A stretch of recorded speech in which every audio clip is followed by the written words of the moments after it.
led the Bears to a comeback victory over the 49ers with 4 touchdown passes and 0 picks. Cutler connected with Brandon Marshall for 3 and tight end Martellus Bennett for 1. Here's Marshall after the game. It's tough being in games like this, but what happens is it builds character, it builds a stronger backbone. We're going to need it, you know, with the schedule that we have and what we're trying to accomplish. So it's tough to be in this situation, but I think we grew a lot tonight. Yeah, you. How impressed were you? I was very impressed, Skip Bayless. I must admit that about the Chicago Bears, and in particular, your guy, Jay Cutler. I also want to applaud Brandon Marshall for his bravery wearing that jacket that he wore. I was just going to say, but I won't go there. He was very brave with that jacket yesterday. I thought you were going to say bravery for playing with a bad ankle. No, I was like, Stephen A. has to comment on that jacket. I had no doubt that Brandon Marshall and Alshon Jeffrey, with the ankle and groin injury respectively, were going to play in last night's game. You're going up against the San Francisco 49ers. You're in danger of falling to 0-2. You're going to play in that game if you're going to be the players that you say you are and that you're going to be. I knew they were going to play. Them being down, Colin Kaepernick didn't help with his 3 interceptions. The last 2 were not impressive.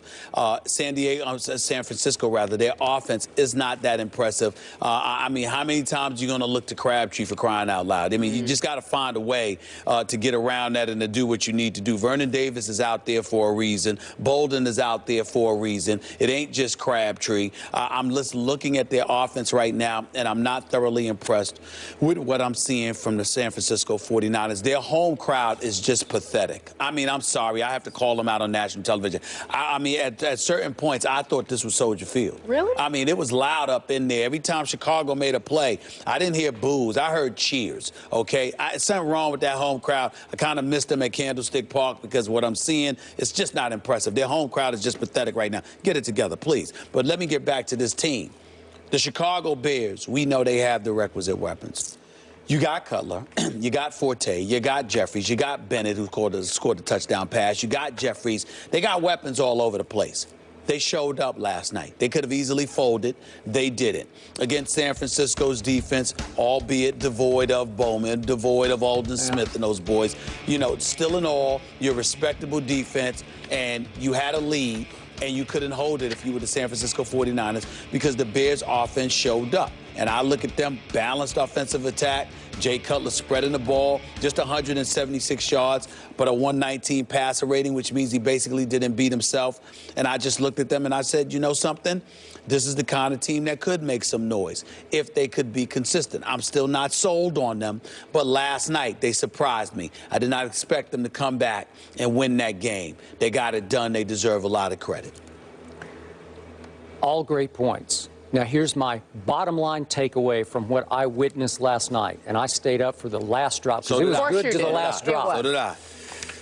Literally to the last drop because Crabtree almost had that last pass. That was close. It was a pretty good throw. Touched his hands, but it was still a tough catch to pass the catch. My takeaway is Colin Kaepernick last night turned into Jay Cutler. Bad Jay Cutler, the Cutler you often criticize, rightfully so, on this show. Right. Colin Kaepernick, as the favorite in this game, tried to rely on his huge arm to a fault. Yeah. I'm going to throw it through that crack. I'm going to throw it between those two guys. I'm going to get away with this over here because we got to blow these guys out because they should have blown them out in the first half. It looked like several points it was going to turn into a blowout. And he threw 3 picks. And he also, as Jay often does, got a little careless with the football, this on a run, and Jared Allen put his helmet on the football, and it's free. So Colin Kaepernick hands the Chicago Bears 4 turnovers. Jay Cutler, the most important number of the night for Big J? 0. Thank you very much. You're way ahead of the game, Miss Champion. Way to go. You get a star, gold star. Gold star for a gold star. The big 0. Nothing. Jay Cutler didn't turn the ball over. You know why he didn't, in my humble estimation? Go ahead. As I evaluate my fellow Commodore. Yes.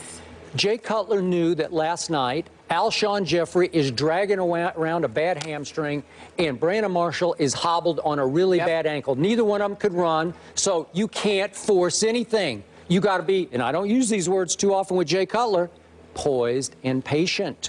He was poised and patient. He hung right in there. There was a little game manager going on in the second half with Jay Cutler. What was he? 13 of 14 in the second half for just 121. So no huge gains. Right. But accurate, poised, good decision making. This is good, Jay. This is what I wanted to see because he knew he couldn't get away. You can't be throwing it up for grabs in a night like that because who's going to go get those passes? Martellus occasionally, but not that often.